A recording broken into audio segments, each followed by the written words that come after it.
Welcome back to another installment on adding exponents. Let's get started. So here we have y equals 5 power a times 5 power b. And we know a plus b equals 3. Until you actually simplify this exponent term, you can't really proceed with the problem. So this is same as a power m times a power n is a power m plus n. So 5 power a times 5 power b is 5 power a plus b. And we know a plus b is 3. So 5 raised to the power 3 is 125. That's it. Very, very simple problem. Let's go to the next problem. We have 3 power x power 9 power x. Again, if you can convert 9 into a base 3, then you're pretty much on the edge of solving the problem. Because we know the other part of the problem is as a base of 3, 9 can be written as 3 times 3, which is 3 squared. So if you substitute 9 with 3 squared, which is raised to the power x, the same as 3 power x plus 3 power 2x, right? Now, here's you can leave it as it is. I don't think you need to simplify this any further, because I don't see the point, because you're not given a specific value for x. Then maybe you can go further, but I don't think you can just take things out of context. So let's just leave it here. This is good enough. If you can even get this far on this problem, then you're good. Okay, let's continue further. Again, this particular question, unlike the two problems in the earlier videos, does not specify whether they want the exponents to be positive or negative. So let's go ahead and play around and write at least 2 different answer choices. So one of them could be the choice you might see on the test. So if you have x power 5 times y power 4 times z power 2, the whole thing is multiplied by x power 4 times y power 5 times z power 2. So let's bring the x terms together inside a bracket. Similarly, the y terms and the z terms.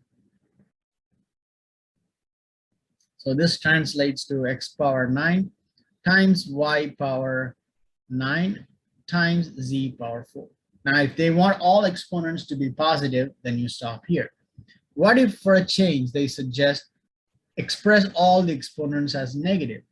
That means you just take 1 over all of these. So that will become 1 over x power 9, 1 over y power 9, or 1 over z power negative 4.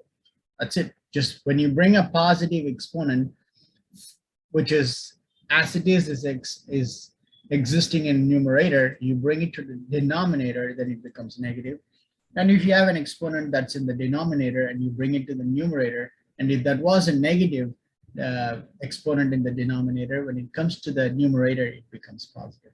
Okay, so both of these are correct answers, depending on what the question is asking you to do.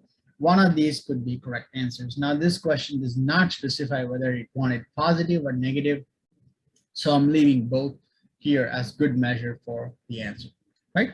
We've done a similar problem before. So if you take 5 power 7 out of the bracket, that'll be 1 plus 1 plus 1 plus 1 plus 1. So there's 5 power 7s. If we take that out of the bracket, you get 5 power 7 times 5 power 1, which is same as 5 power 8, because this is based on the logic a power m times a power n is a power m plus n. And this was also on the same logic. A power m times a power n equals a power m plus n. That's how we were able to get x power 9, y power 9, and z power 4.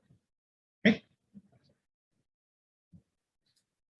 Again, we have 2 power 12 plus 4 power 6. Okay. We can't add these 2 terms yet because the base themselves are different. So how can we express 4? 4 can be expressed as 2 squared. So if we come back and substitute 4 as 2 squared, which now I always recommend you add a bracket at this point, which then makes it look like a power m power n, which is same as a power m times n. So that means 2 power 12 plus 2 power 12. If you take 2 power 12 out of the bracket, that's 1 plus 1, which is same as 2 power 12 times 2 power 1, which is 2 power 13.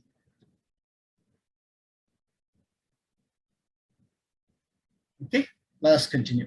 So we have 9 power x plus 5 plus 3 power 2 times x plus 5 equals 162. What's the value of x? Again, one base is 9 and the other base is 9. We can't do anything with this problem until we can convert 9 into a base 3. 9 can be written as 3 squared, right? So that means 3 raised to the power 2. The whole thing is raised to the power x plus 5 plus 3 already is raised to 2 times x plus 5 equals 162. When you multiply this, it becomes 3 power 2 times x plus 5 plus 3 power 2 times x plus 5. The whole thing is equal to 162.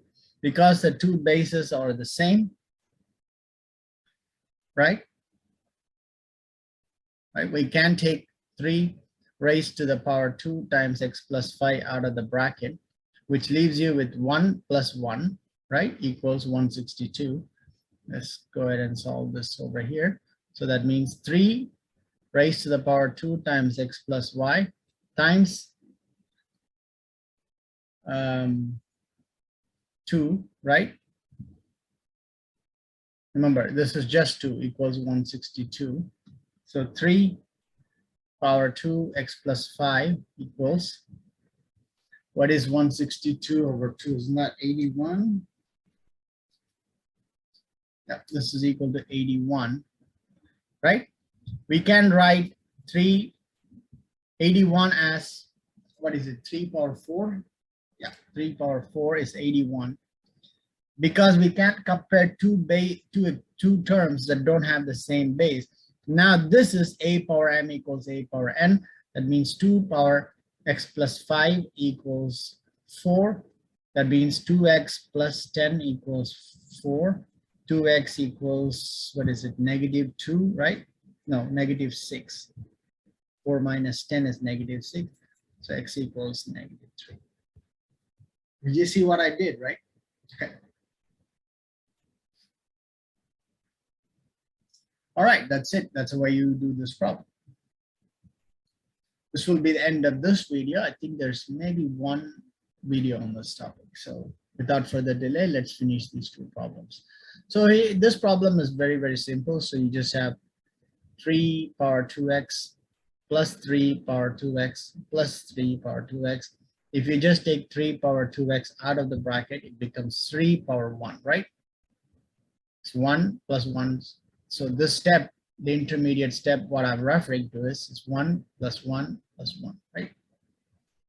So now this is the same as a power m times a power n is a power m plus n. So if you apply this logic here, it will be 3 power 2x plus 1, and that's all they want you to do. They don't want you to simplify it any further.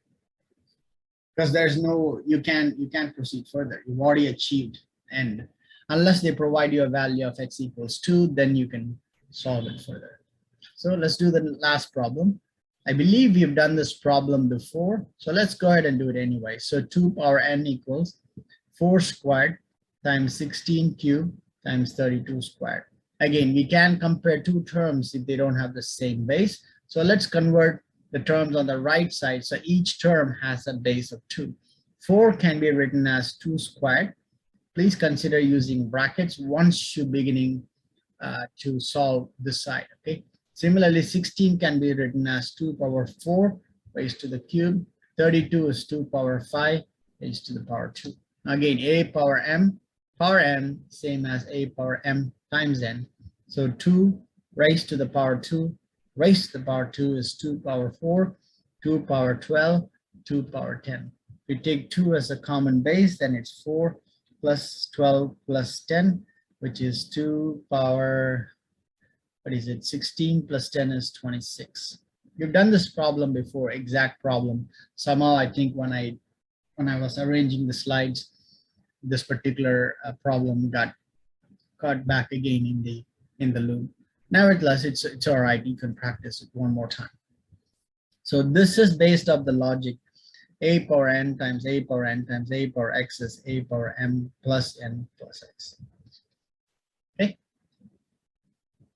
If you haven't already subscribed to my channel, please do consider subscribing to my channel, because the more people subscribe, it it gives me that extra boost to create more content.